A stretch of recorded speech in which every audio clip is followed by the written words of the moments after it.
Well, speaking of politics, that's what's on my mind this morning to an extent.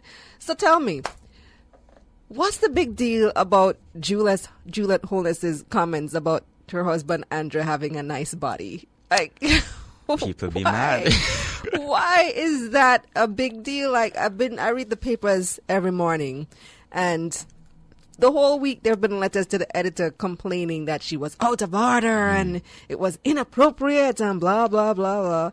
But if anybody has the right to talk about Andrew Holness's body, it should be his wife, right? If anybody's gonna be commenting that the husband's sexy, you'd want it to be your wife. I'm happy for them. I Right? mean, yeah, I mean, it's, I get the concern, but sometimes we tend to make mountains out of molehills and big issues where no issues are there. And so I get the outrage and frustration. Not really. You get it? I don't really get it. it. I get it academically. I get people need Not something even. to, but if I have 5 minutes and I have really issues to talk about, whether Mr. Holness sleepy or body firm is not I saw not on that another agenda. letter this morning complaining about him calling himself bro god, which Oh. was actually a designation that was given to him. Other people were saying it, and then he changed his Twitter name, and person was complaining that there are more important things to focus on than changing. So people can have a little bit of fun for like 2 seconds. Jeez, man. And then they're making it sound to like Juliet Holness only spoke about his body, as if that was the only thing that made him attractive to the electorate. She mentioned other attributes as well. So this is the clip in its entirety. We lucky we have a young prime minister. We have a prime minister whose body tight and firm. A prime minister who's sexy can't done.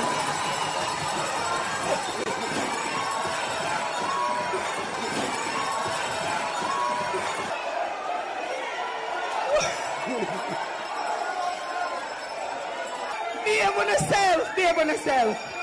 We have a prime minister who can run for the whole day with probably about 3 to 4 hours of sleep. Him not sleeping, none at all. Straight work. So labor rights. Our young people understand what they're looking for. They realize they have a team that is younger, that is intellectually strong, that is creative, that is ready to serve this country for another term, and a term after that, and a term after that. You see, so there was more to what she said. Most people only heard the part up to sleepy and the tight and firm, but the clip continued. She continued talking about that they have a team that's intellectually strong, that's creative, that's ready to serve. So it wasn't just about his body. And putting it in context as well, it's not as if sex appeal doesn't play a role in Jamaican politics. It always has. It has for a very long time, from the Manley era on up. Yeah, and when you look at it, even in terms of what's been going on within the PNP recently, with the race between Peter Bunting and Dr. Peter Phillips, you heard the comments about Peter Bunting, about the mighty man a come, and the comments about his body, the video of him exercising, and the comparisons to Dr. Peter Phillips in terms of, looks, Yes. sex appeal, attractiveness, appeal to the electorate. I don't remember who it was. It might have been Dr. Andrew Wheatley saying that Peter Bunting was the man that men wanted to be like and women wanted to be with on a podium in front of party supporters. So this discussion about image and sex appeal has been a thing in Jamaican politics. Juliet Holness didn't make it a thing with her comments. As a matter of fact, as soon as TV became a thing back in, I guess, the 70s, candidates' appearance became a thing globally. In America, it's a big thing, and it's acknowledged frontally. That's why candidates get total body makeovers in America. You have them losing weight and getting Botox, the full 9 yards. As a matter of fact, not this past presidential election, the one before, when Chris Christie was kind of popular, New Jersey Governor Chris Christie, There were some analysts who just said outright that Chris Christie could never be president because he was too fat. Yeah. If you remember those discussions. And they just said that outright, and he actively tried to lose weight. So in communication studies as well, which is what I studied, I have my 2 degrees in communications. I remember this discussion. We learn about the impact of looks in the 1960 U.S. presidential election debate, and that was between John F. Kennedy and Richard Nixon. Now, that debate happened to be the first televised debate probably in the world. It was the first televised presidential election debate in America. And the results were very, very interesting because those who listened on radio said Nixon won the debate. And then those who watched on TV said Kennedy won the debate. And if you know what these 2 gentlemen look like, Richard Nixon is an older man, plumper in body. Kennedy is a svelte, young, good-looking guy, or was, I should say. And that case is still a case study in comm studies and in politics today. So much so that History.com writes, the Kennedy-Nixon debates not only had a major impact on the election's outcome, but ushered in a new era in which crafting a public image and taking advantage of media exposure became essential ingredients of a successful political campaign. Now, this passage is even more telling from History.com.